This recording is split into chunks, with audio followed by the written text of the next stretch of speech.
com muito temor e tremor, todas as vezes que nós assumimos essa plataforma e buscamos no Senhor uma palavra que seja uma palavra direcionada do trono de Deus e não somente palavras bonitas. Uma certeza eu tenho que todos os pregadores que ministram nesse lugar, nós conseguimos preparar uma mensagem muito boa, mas o que nós muitas das vezes abrimos mão é de preparar uma mensagem que seja direcionada do Senhor. E não é falando que mensagens boas não são direcionadas, é falando que muitas das vezes existem por aí afora muitos sermão bonitos, mas que não há vida nele. São palavras bonitas. E se a gente quiser uma palavra boa, você quiser aí no seu telefone, você bota no chat GPT, você pede uma mensagem pregada com 3 pontos, ele faz do jeito que você quer. E bíblica, muito boa. Mas o chat GPT tem uma coisa que nós não temos. Ou nós temos algo que o chat não tem, que é o fluir do Espírito Santo sobre as nossas vidas. Ele tem técnica, ele sabe encaixar bem as palavras, mas não há vida, não há o Espírito nele. E dentro do que nós estamos vivendo como igreja, como pessoas, eu em oração ao Senhor, me perguntando muito sobre o que Ele queria passar para a sua igreja nessa noite, e buscando no Senhor, a gente entende que uma mensagem, ela se torna mais poderosa quando os pregadores vão concordar comigo. Quando você prega aquilo que você está vivendo. É como se você está com um sintoma, com talvez um laudo negativo da medicina, e você assume a plataforma e prega sobre cura. Essa mensagem se torna mais poderosa, ela vem com mais vida, porque se trata não daquilo que nós temos para entregar, mas sim daquilo que o Senhor tem para fazer através das nossas vidas. Então, eu queria iniciar com o tema nessa noite. O tema dessa mensagem, para que a gente fixe bem, se você quiser anotar, é celebrando no deserto. Vou falar novamente para quem não escutou, é só olhar para a tela. Celebrando no deserto. E talvez você se pergunte, porque eu sei que tá, assim como eu, muitos aqui estão enfrentando um deserto nesse tempo. Um deserto que vem para nos mexer com as nossas estruturas. Talvez o deserto na vida financeira, na saúde, na família, não sei. Ou talvez um deserto em tudo ao mesmo tempo. Mas eu, em oração ao Senhor, dizendo: Senhor, é fato que todo mundo passa por um deserto. Mas a pergunta que eu fiz para o Senhor é: o que o Senhor espera do seu povo? O que o Senhor espera o que o Senhor espera da sua igreja? O que o Senhor espera de nós no individual? Qual é a reação que te agrada? Qual é o estilo de vida que agrada ao Senhor, ainda que estejamos submetidos a um deserto?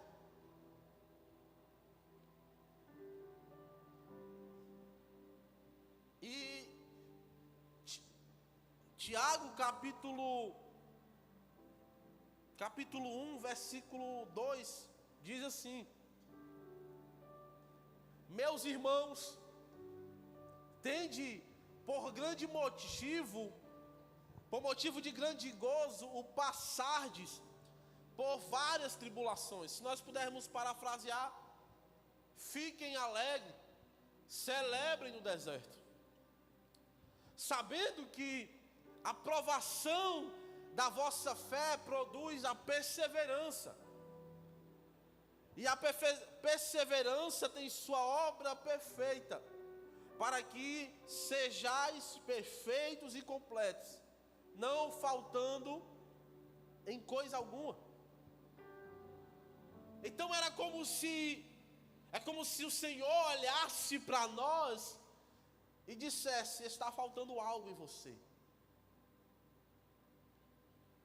Está faltando algo para que eu complete a obra na sua vida. E talvez, como um filho que espera receber do pai de mão beijada, o Senhor disse: eu vou te entregar, mas eu vou entregar isso a você no meio do deserto. Eu não vou simplesmente, quando tudo está bem, quando as contas estão pagas, quando a saúde está bem, quando a família está completamente bem. Senhor, não, eu vou submeter vocês a uma prova, para no meio dessa prova eu te entregar. E a questão é: quem bate palma, quem celebra, quem faz um culto de ação de graça quando a doença chega na sua casa?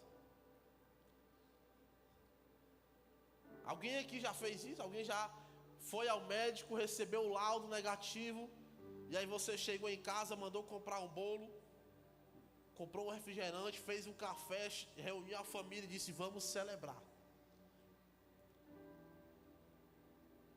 Alguém aqui que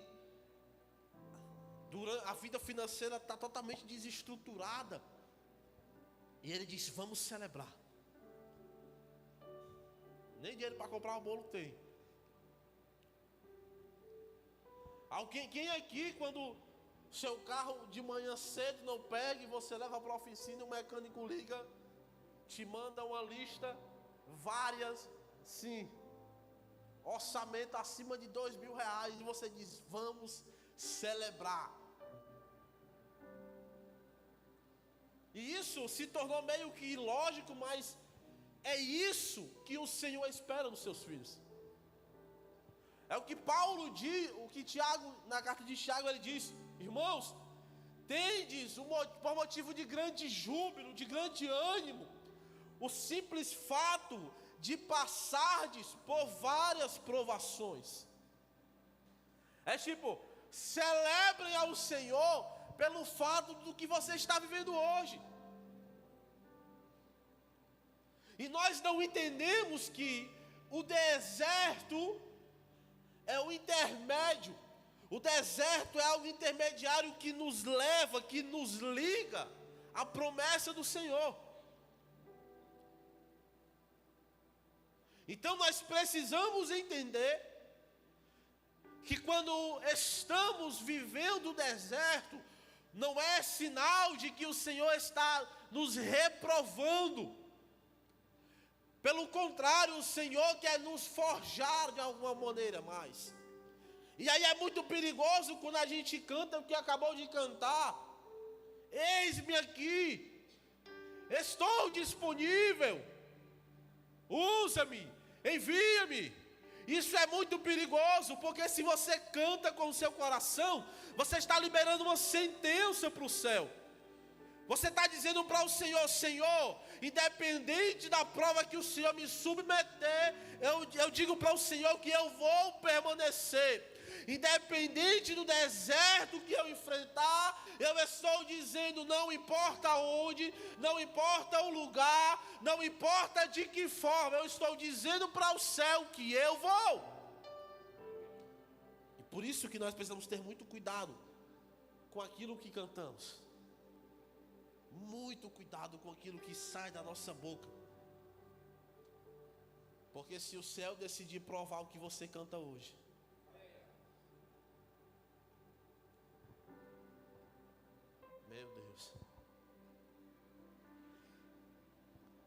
Charles Spurgeon diz: a fé que canta no deserto é a fé que agrada a Deus. É fácil louvar no cume da montanha. O verdadeiro adorador canta no vale da sombra. Então, nós precisamos entender que o deserto é lugar de celebrar. E você não pode olhar com tristeza para o deserto. Ainda que muitas das vezes nós sejamos provados ao extremo, este é o lugar perfeito para celebrarmos ao Senhor. E eu creio que em algum tempo nós vamos virar a chave, o entendimento e dizer: vamos fazer um culto de graça. Irmão, a vitória chegou. Eu falei assim: não, eu estou no meio do deserto, mas eu vou celebrar o Senhor por aquilo que Ele está me permitindo passar. Glória a Deus. Vamos entrar na mensagem. Êxodo, livro do Êxodo, capítulo 3, versículo 1.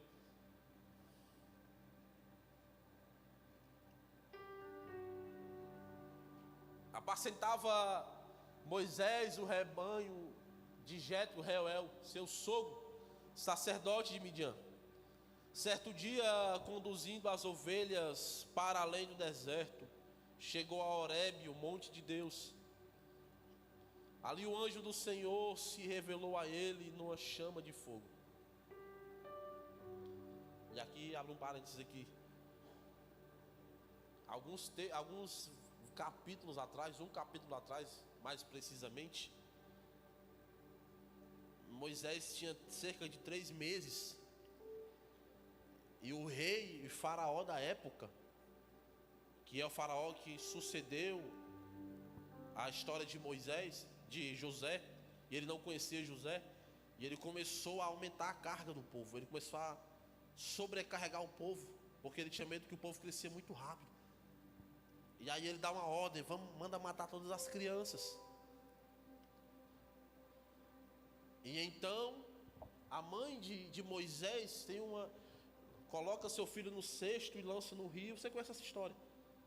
A filha de Faraó pega ele para criar. Agora a mãe que lançou o filho no rio é paga para amamentar a criança. E agora Moisés tem uma criação de palácio. Agora Moisés está dentro do palácio. Entenda isso. E toda a criação, tudo do bom e do melhor.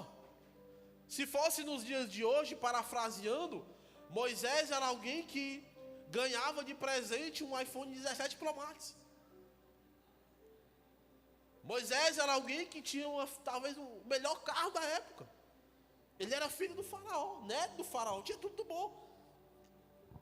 Mas mesmo em meio aos palácios, o Senhor não se revelara a Moisés. E agora, no deserto, aonde? No deserto, Moisés, em uma situação simples, apacentando as ovelhas que nem dele era. E ele tem um encontro com Deus. Uma sarça que ardia em fogo, mas não se consumia.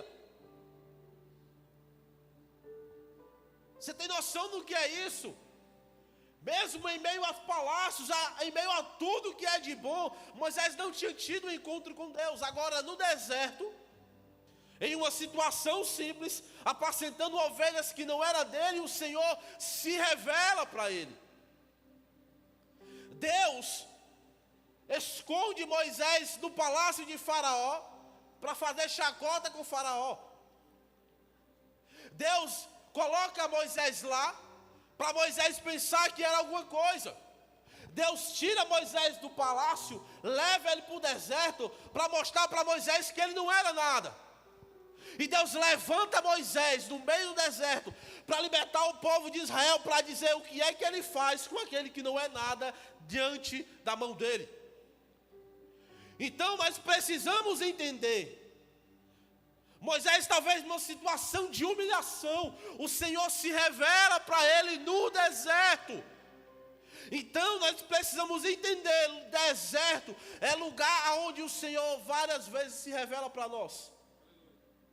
Agora, qual é o problema da situação?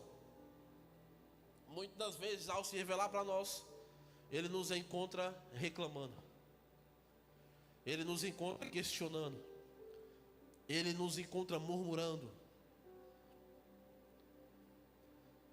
e Ele quer nos encontrar, mesmo diante desse deserto, celebrando ao Senhor. Senhor, independente do que eu estou vivendo, eu vou celebrar o Senhor, eu vou cantar ao Senhor, eu vou louvar ao Senhor, eu vou manifestar hinos de gratidão ao Senhor. Você não tem nada para cantar. A sua situação atual diz: você precisa ficar calado. A sua situação na sua família talvez diz: você vai fazer o que na igreja? Você não tem o que fazer lá. Está tudo pelo avesso. Mas pelo contrário, o filho maduro que entende o que Deus está fazendo, entende que é nessa hora que é o momento mais propício do Senhor se revelar a Ele. Então, querido, deixa eu falar uma coisa para você. Cala a sua alma nessa hora, cala a sua alma nesse momento e comece a celebrar o Senhor, porque talvez há muito tempo o Senhor quer se revelar para você nesse deserto, e você está murmurando, e você está reclamando. Então, entenda algo nessa noite: deserto é lugar de celebração ao Senhor.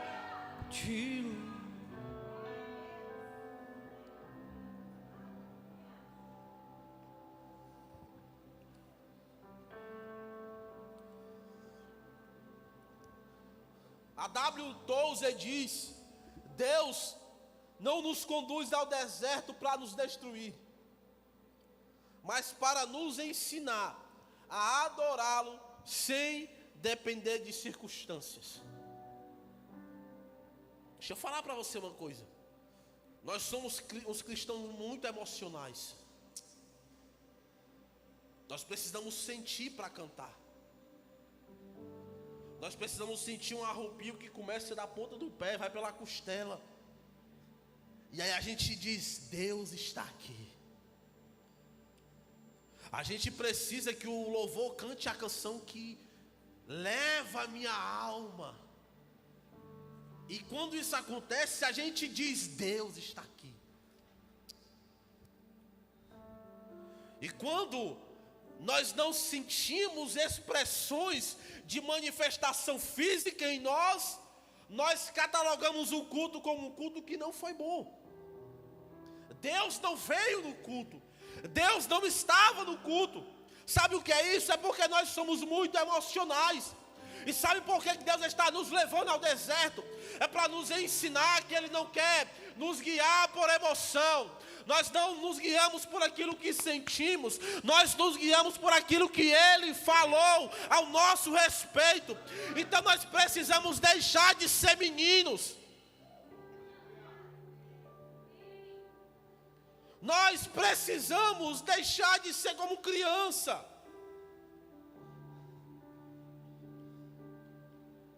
Ah, pastor, mas Deus não falou nada ainda. Se o Senhor não falou nada ainda, é porque provavelmente você não obedeceu ainda aquilo que Ele falou da última vez. E eu falo aqui uma frase que eu já falei há alguns meses aqui: se Deus precisa várias vezes estar repetindo a mesma palavra para você, isso só demonstra que você não está obedecendo nem ouvindo aquilo que Ele está te direcionando. Deus chegou para Noé e disse: construa uma arca, porque eu vou enviar chuva sobre a terra. 80 a 100 anos depois, Deus não tinha falado mais nada com ele, e ele permanecia construindo aquilo que ouviu o Senhor falar. Então sabe por que do deserto?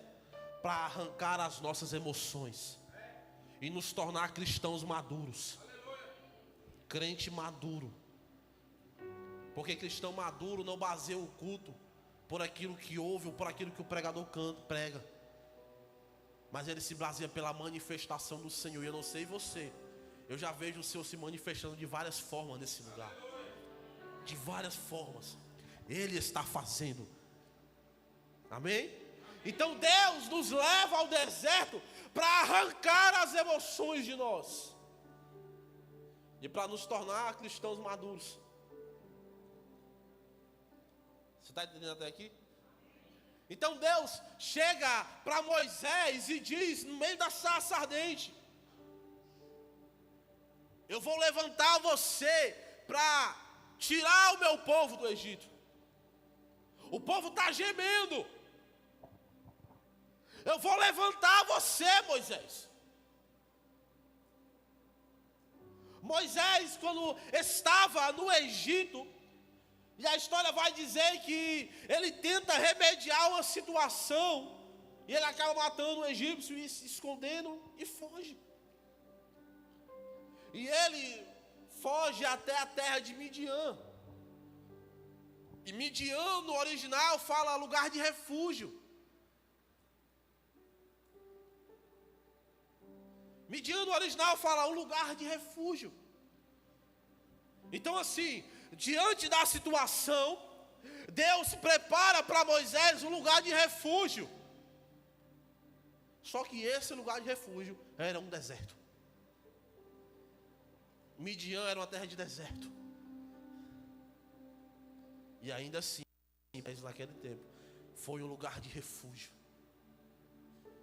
Então você precisa entender que muitas vezes o deserto na nossa vida é o Senhor nos guardando. Só que preste atenção, mesmo às vezes um lugar de refúgio pode se tornar um lugar tranquilo, pode se tornar um lugar onde nós ficamos acomodados. E aí no lugar de refúgio, o Senhor chega para Moisés e diz: você tem um povo para libertar. Foi bom o refúgio aqui, mas você precisa voltar para lá. Então entenda uma coisa: o Senhor vai levantar lugares de refúgio para você, mas não permita que esse lugar se torne uma zona de conforto na sua vida, porque o Senhor tem um povo para você libertar. Existe uma família que espera por você. Existe uma casa que espera você. Talvez a sua família não esteja presa ainda no Egito. Talvez os seus ainda não estejam convertidos ao Senhor. E talvez você esteja no lugar de conforto agora. Mas deixa eu falar para você, o Senhor vai arrancar você desse conforto. E Ele vai te lembrar que você tem uma família para resgatar. Tem um povo que está gemendo. Tem um povo que está gritando. Tem um povo que está sendo agora, muitos dos nossos jovens estão agora envolvidos em pornografias. Muitos dos nossos jovens estão agora envolvidos na ansiedade, estão presos, estão se cortando, se mutilando. E nós como juventude estamos aqui parados. Deixa eu falar para você, esse não pode se tornar um lugar de zona de conforto para a sua vida. Existem pessoas lá fora que precisam ser resgatadas, que precisam ouvir que existe um Deus que ama eles. Então Deus vai a Moisés lembrar ele e fala assim: ei, existem pessoas para você libertar. O deserto não pode se tornar para você um lugar, uma zona de conforto. E Deus vai para Moisés e diz: tira o povo de lá. Versículo 7 do capítulo 3 diz: disse o Senhor. Capítulo 3, versículo 7. Levanta as mãos em nome de Jesus, Senhor. Amém, tá vendo? Disse o Senhor: certamente tenho observado a opressão e a miséria sobre o meu povo no Egito. Tenho ouvido o seu clamor por causa dos seus feitores e sei o quanto estão padecendo. Por esse motivo desci a fim de livrá-los das mãos dos egípcios e tirá-los daqui para uma terra boa e vasta, onde mana leite e mel. Uma terra boa e vasta, onde mana leite e mel. Porquanto agora o clamor dos filhos de Israel chegou até a mim. E também contemplo a opressão com que os egípcios os estão submetendo e fazendo sofrer. E como eu contei, José foi muito usado pelo Senhor no Egito. José morre, se levanta o faraó que não conhecia a história de José, ou não conhecia o Deus de José, e ele começa a sobrepor o povo, ele começa a aumentar a carga. E agora o povo clama, o povo ora ao Senhor, o povo se lembra do Deus de José. E Deus levanta agora Moisés e diz: eu vou levar você para libertar esse povo. E aqui o Senhor faz uma promessa. Diz assim: vocês estão sendo escravizados, mas eu já preparei para vocês uma terra boa, uma terra vasta, uma terra que mana leite e mel. Aqui é a promessa. Então nós entendemos que todos nós que aqui estamos somos prisioneiros da promessa que o Senhor falou ao nosso respeito. O Senhor veio até cada um de nós e liberou promessas sobre a nossa vida, sobre a nossa família. E essa promessa do Senhor é uma terra boa, é uma terra que mana leite e mel.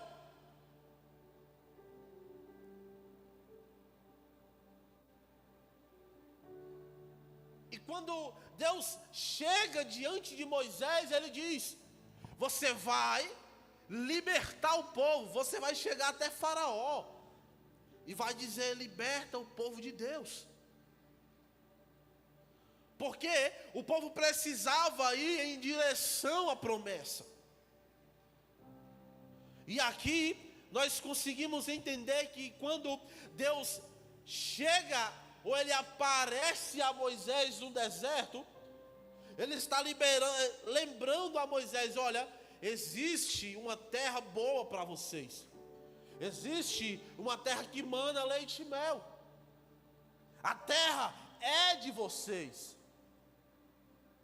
Só que agora, no capítulo 10, o versículo 9, Moisés está diante de Faraó. E ele diz para Faraó aquilo que o Senhor disse para ele. Êxodo capítulo 10, versículo 9.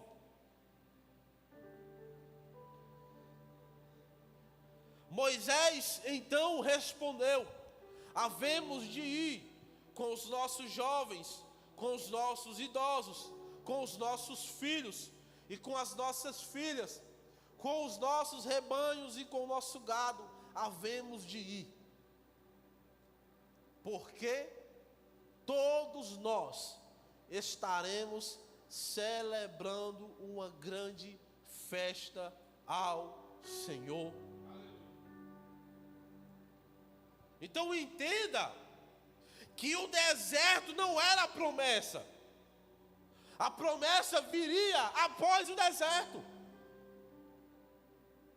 Então nós precisamos entender que a ordem do Senhor não era: olha, quando vocês chegarem em Canaã, na terra que eu prometi para vocês, na promessa que eu liberei para vocês, lá vocês vão celebrar uma festa para mim.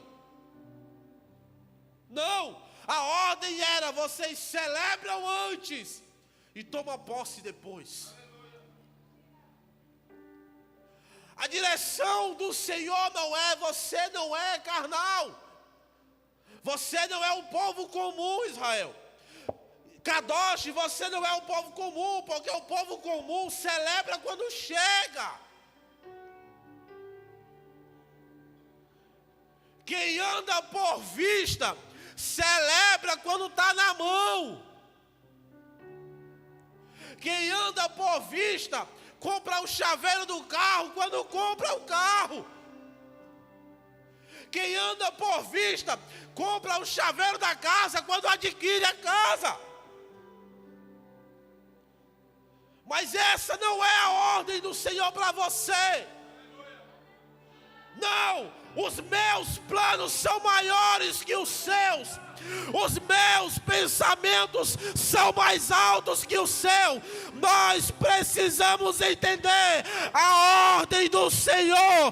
Para você, Kadosh, para você que está aqui nessa noite, celebra primeiro, faz a festa primeiro e depois toma posse da terra.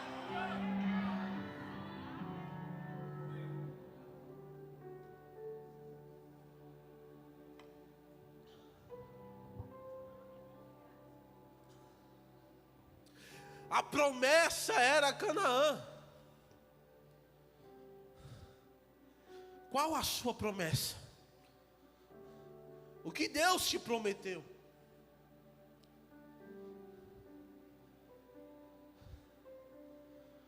Nós precisamos entender que nós somos de um povo diferente. Nós precisamos entender que caminhamos pela palavra do Senhor. E o Senhor já estava ensinando isso ao povo de Israel. Ele diz: olha, eu tenho uma afirmação, eu tenho uma terra para vocês. E outra coisa, a terra é boa. Outra coisa, a terra é vasta. Outra coisa, a terra manda leite e mel. A realidade do povo era: eles estavam sendo escravizados, comendo cebola. A sua carga era dobrada. Mas como era um povo diferente, a história vai dizer que quanto mais o Egito dobrava a carga, quanto mais o Egito botava para trabalhar mais o povo prosperava, mais o povo crescia. Você precisa entender, você não é comum, você não é dessa terra, você não pode se basear por aquilo que os coaches dessa terra estão falando, você não pode basear por aquilo que os gurus dessa terra estão dizendo, não. Existe uma palavra liberada sobre a sua casa, sobre a sua vida, e é sobre essa palavra que você precisa caminhar.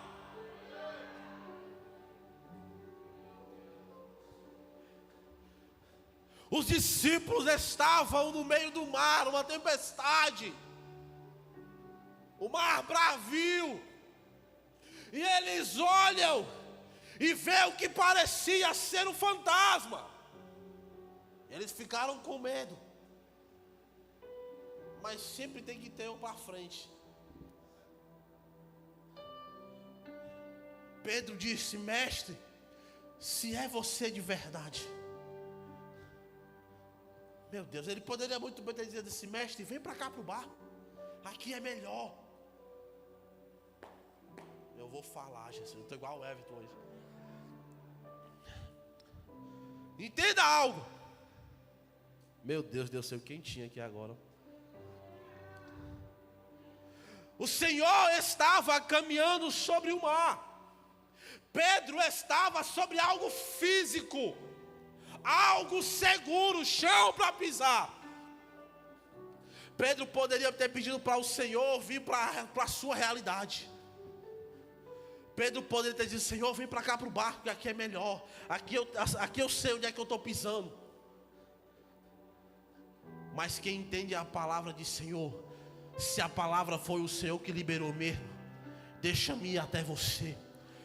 Pedro estava transicionando, dizendo assim: Senhor, eu já estou caminhando natural, mas eu não quero mais caminhar no natural, eu quero caminhar por fé.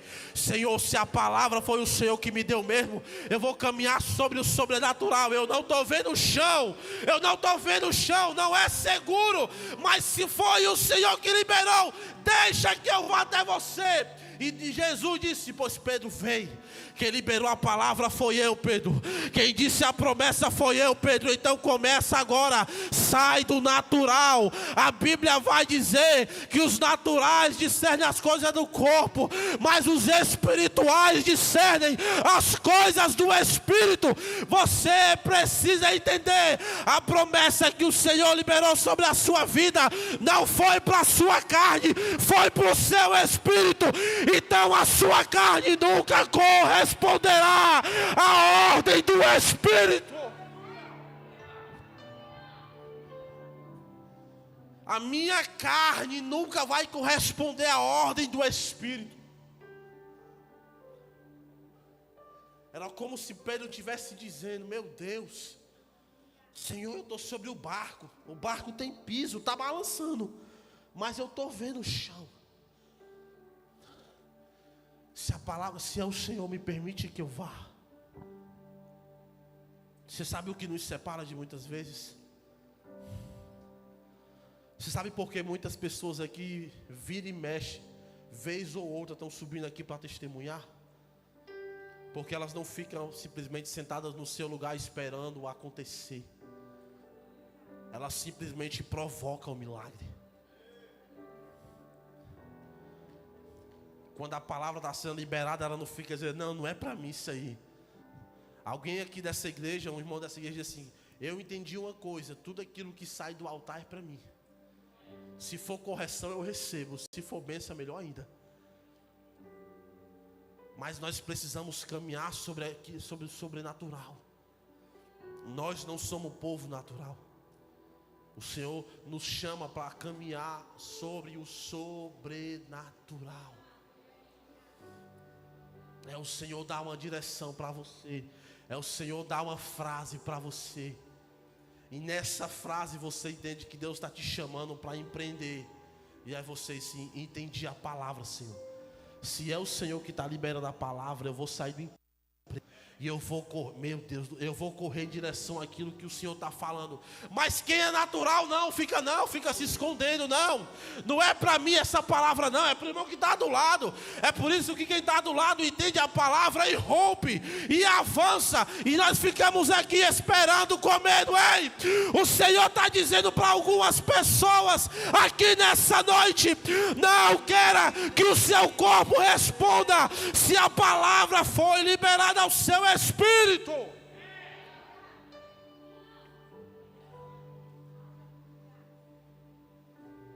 E isso é o que nos divide. É como a frase que diz: isso é o que divide os homens dos meninos. A palavra é para mim. Se o Senhor liberou a palavra para mim, eu vou fazer. E aí muitas das vezes nós entramos num lugar de inércia. E aí muitas vezes nós entramos num lugar de ficar esperando. Cara de brisa. Uma casa dessa cheia de profeta. Aí os profetas estão se movimentando aqui, a pessoa fica assim. Passa.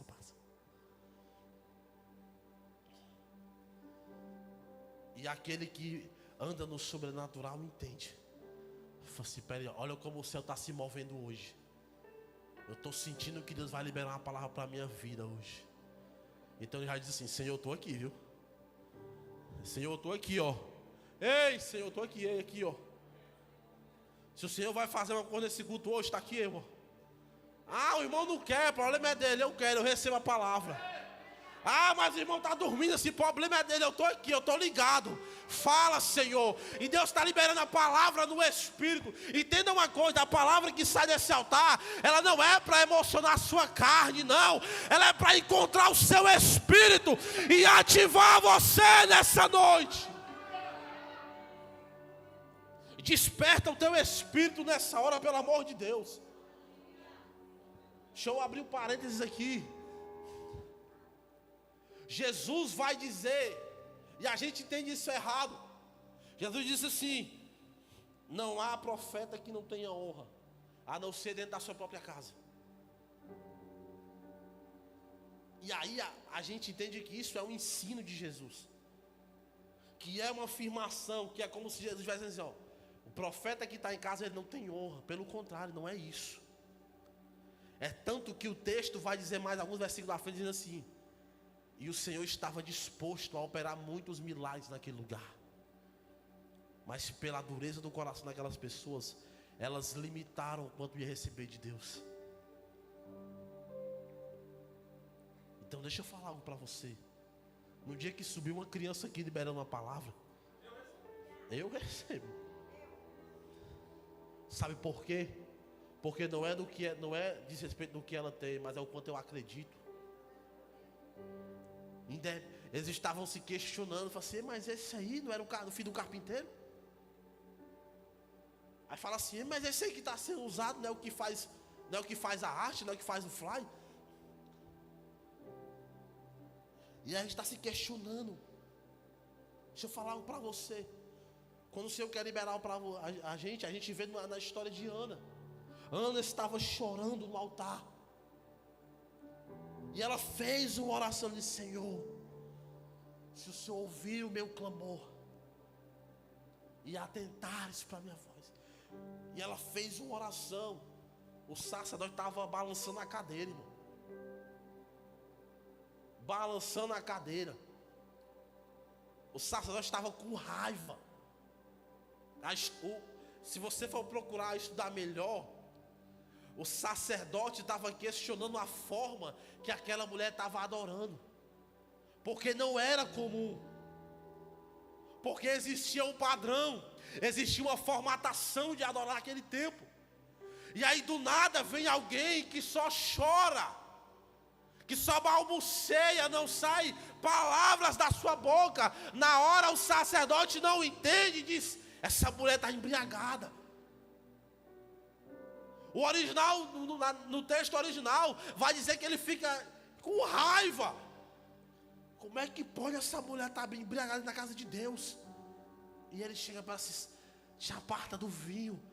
E ela diz: não, meu Senhor, eu não estou embriagada. Eu estou derramando a minha alma diante do Senhor. E aí o sacerdote diz: entendi. Que seja feito assim como o Senhor te... E a mulher se levanta. Talvez o que você não entende é que quando ela se levanta, o texto vai dizer: e o seu semblante já não era mais o mesmo. Você está entendendo isso? Ela já estava com o filho na barriga, mas ela já estava celebrando. Ela já tinha ido para casa deitar com o marido, sim ou não? Mas ela já estava celebrando. Ela se encontrou com o Penina e Penina está dizendo: ei, você não tem filho. E ela disse: você que pensa. Meu Deus, Jesus.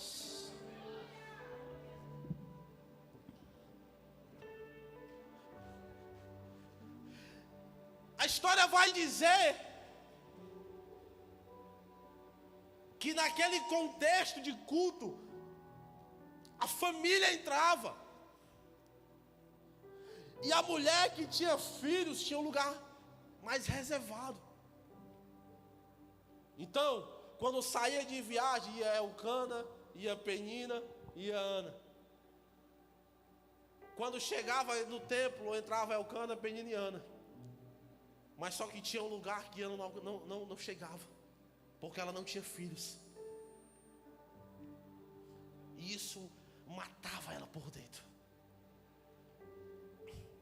E a Penina fazia questão de lembrar: você não tem filhos. Ainda que Ana tivesse o que Penina não tinha, porque Ana tinha o amor de Elcana. É tanto que Elcana dava dupla honra, duplas porções para ela.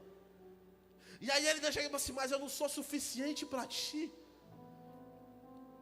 Meu Deus. Elcana questiona Ana e fala assim: mas eu não te sou suficiente, mais do que 10 filhos.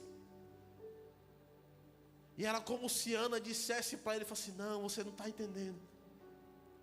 É porque eu preciso acessar um novo lugar onde eu não consigo acessar ainda. E ela vai para o altar. E quando ela recebe a palavra de Deus, e aí eu volto a dizer, é o que divide o homem dos meninos. O texto vai dizer que o seu semblante já não era mais o mesmo. Você está entendendo isso? Era como se eu não estivesse entendendo a mesma coisa que Moisés entendeu. Eu quero que vocês saiam da escravidão. Vocês vão para o deserto. Celebra uma festa para mim no deserto. E agora a Ana se levanta, o seu semblante já não é mais o mesmo.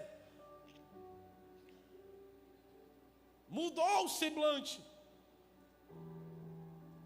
Ainda que o seu filho não estivesse gerado fisicamente, mas no seu espírito, Ana tinha uma certeza: hoje foi gerada a minha promessa.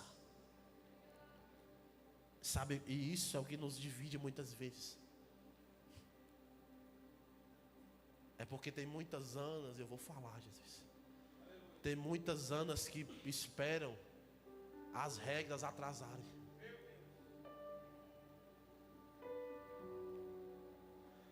E o Senhor está chamando você para celebrar primeiro.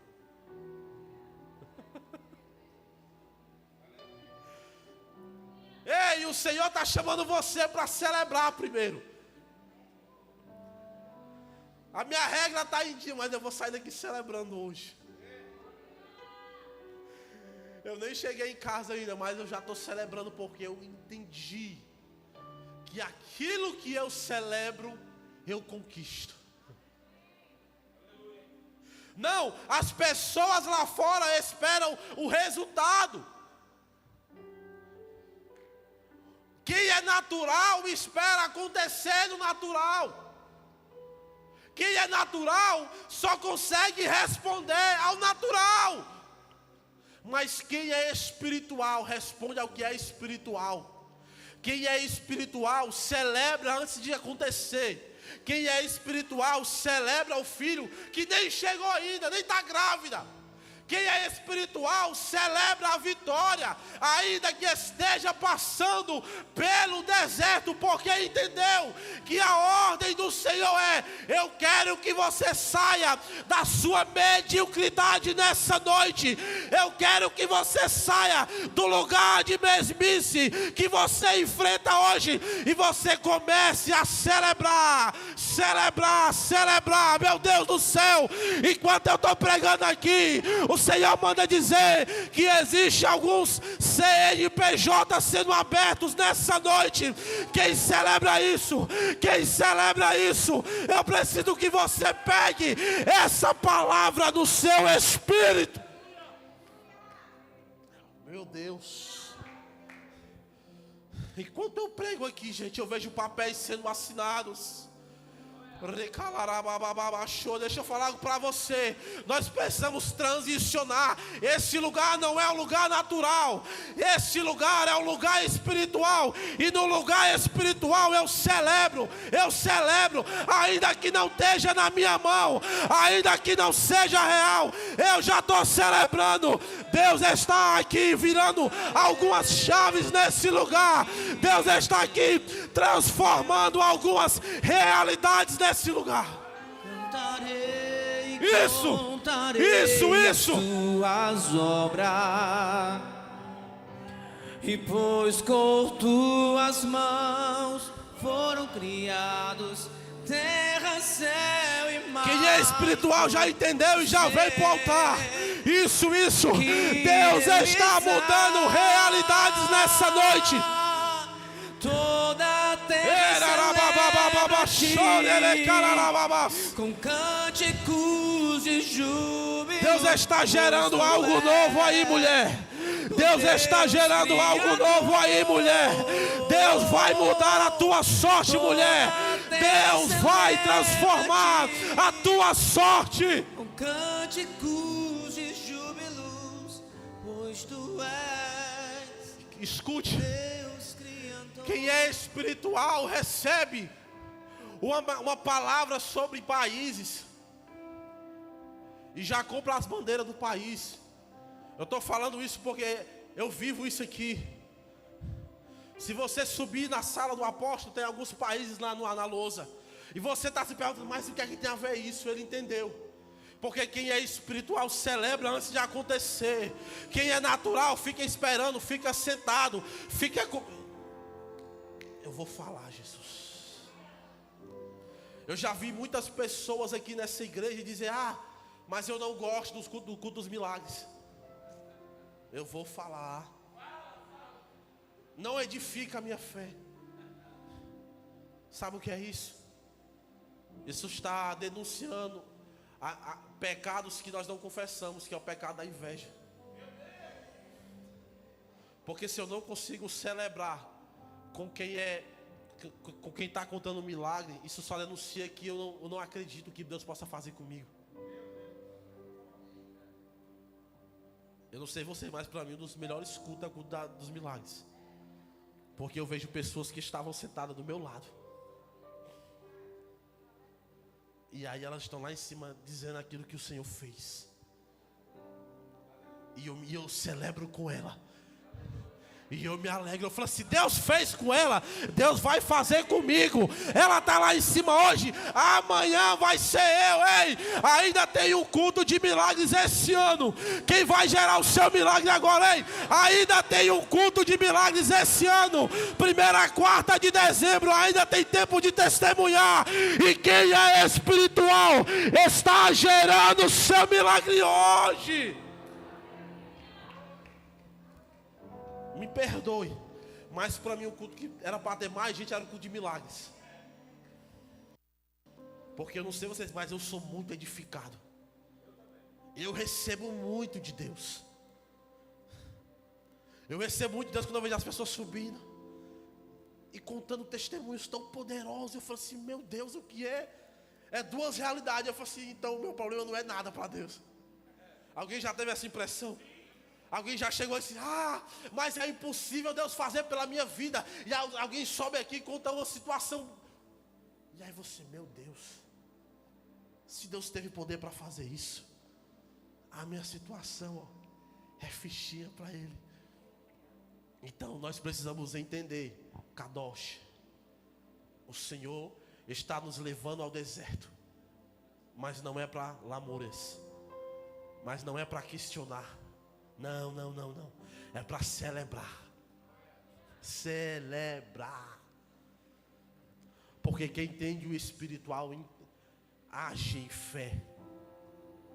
Porque alguém disse algum tempo atrás, acho que 15 meses atrás, alguém disse, um dia essa igreja vai ter cadeiras acolchoadas. E hoje tem. Foi difícil. Ainda falta alguns dias para pagar a última parcela. Mas Deus proveu. Porque o Senhor disse que vai fazer. Ele falou há 11 anos atrás ao coração do nosso pastor: eu vou fazer essa igreja ser conhecida nessa cidade. E hoje já é realidade. Existem reuniões em outros estados e até fora do Brasil que o nome dessa igreja é falado. Nós ficamos sabendo de um pastor que estava em outro país. E ele disse, olha, eu estou indo para Fortaleza. Ele disse assim, se você for para Fortaleza, você precisa visitar Kadosh. E é porque nós somos bons? É porque nós entendemos que o espiritual discerne as coisas do Espírito. Deus está transicionando algumas mentes aqui nessa noite. O Senhor não te chamou para viver uma vida natural. Você não precisa esperar a porta se abrir para você entrar. No espiritual ela já abriu. Pastor, nem parede tem, mas é isso mesmo. Nem tem parede. Mas o meu Deus é o construtor dos construtores. E Ele não precisa de parede. Porque Ele abre porta onde não tem parede. Juninho, canta uma, por favor, Juninho. Deus está tocando algumas pessoas aqui nesse lugar.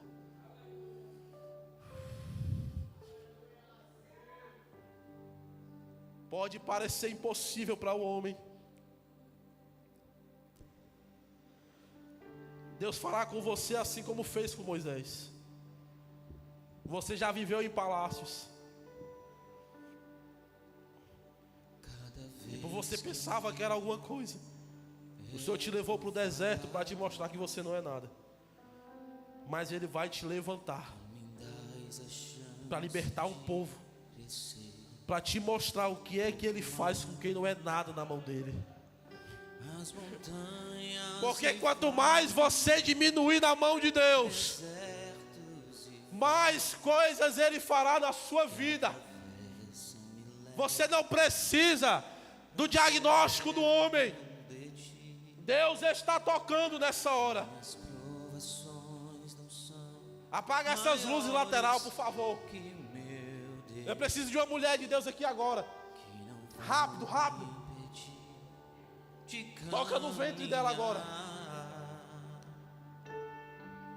Se diante de mim não se abrir o mar, sim, Deus faz me fazer andar sobre as águas, rompendo em fé. Minha vida se revestirá do seu poder, rompendo em fé. Com ousadia vou mover o sobrenatural, vou lutar e vencer, vou e colher. Quem acredita já está recebendo.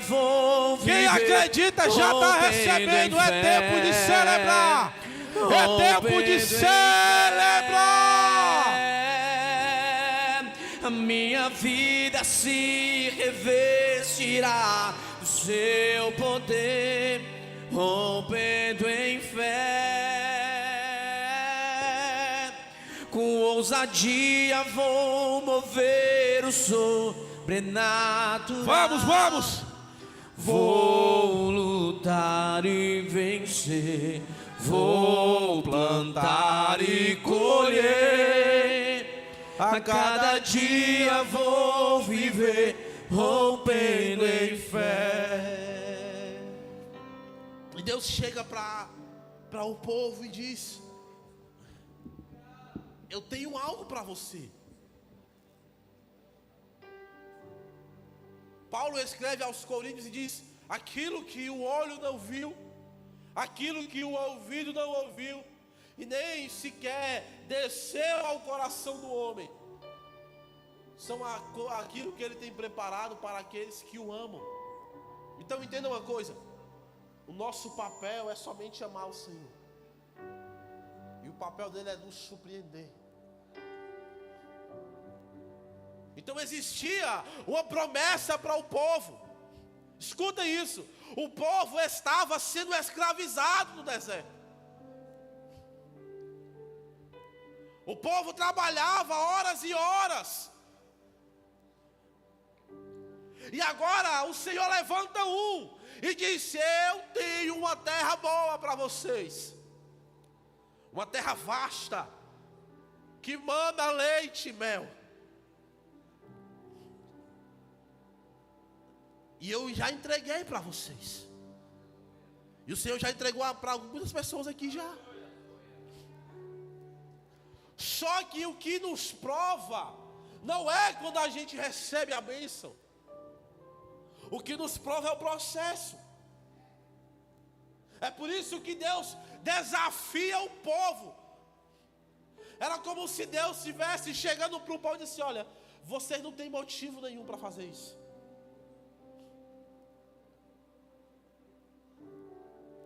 Mas eu quero, e a ordem era expressiva, eu quero que vocês vão para o deserto. E lá, no deserto, vocês celebrem uma festa para mim.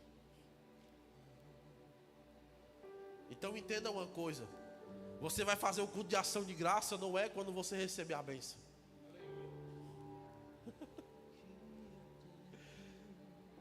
entenda uma coisa, vai subir pessoas aqui para testemunhar aquilo que nem recebeu ainda.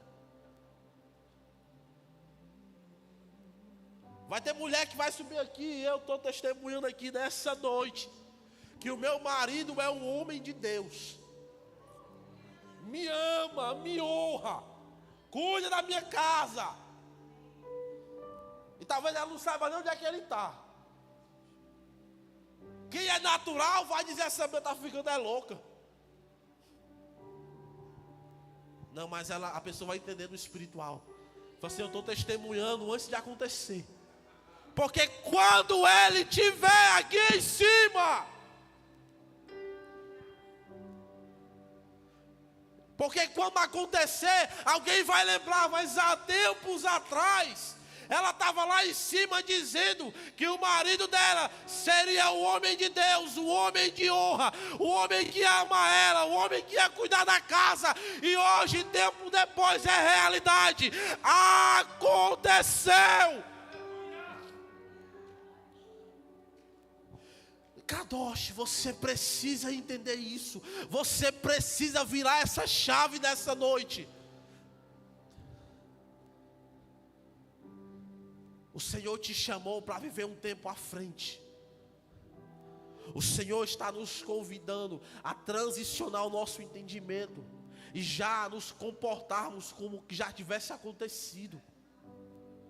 Não aconteceu, mas vai acontecer. Sabe o que é isso? É o Senhor chegar para mim e dizer assim, eu vou te dar um carro. E eu passei 2 anos andando a pé. Mas o chaveiro da chave do carro estava na bolsa guardado. Todo o culto dos milagres eu pegava a chave do carro na mão, o chaveiro, e dizia, um dia vai acontecer. E aí a gente fica, não, mas isso é loucura, não, fica com você. Se a sua mente não transiciona para isso, não tem problema.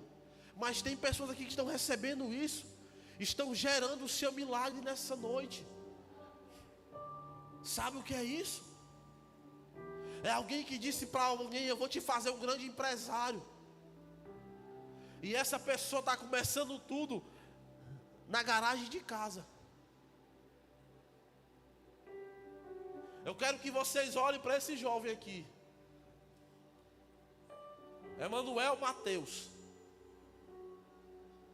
Deus deu uma frase para ele. Deus disse, eu vou te conectar com pessoas. E ele ativou isso no mundo espiritual. Ele fez o que muitos disseram que era loucura. Ele pediu as contas do emprego. Ele está iniciando o negócio dele na frente da casa. No espaço de não dá nem 2 metros por 2. Mas escutem isso. Logo menos. Logo menos. Não é nem logo mais, é logo menos. Vocês verão o que Deus fará na casa dele. Logo menos vocês verão o que Deus está fazendo aqui. Você sabe o que é fé? É alguém que recebeu uma palavra para abrir uma empresa. E Deus disse, você vai ser dono de uma empresa. E eu vou levantar alguém para financiar tudo. E essa pessoa disse, eu recebo essa palavra e eu vou fazer. Essa pessoa desenhou o projeto, fez tudo. E 15 dias depois de receber a palavra, alguém chegou para ele e disse assim, me dá o projeto que eu vou financiar tudo.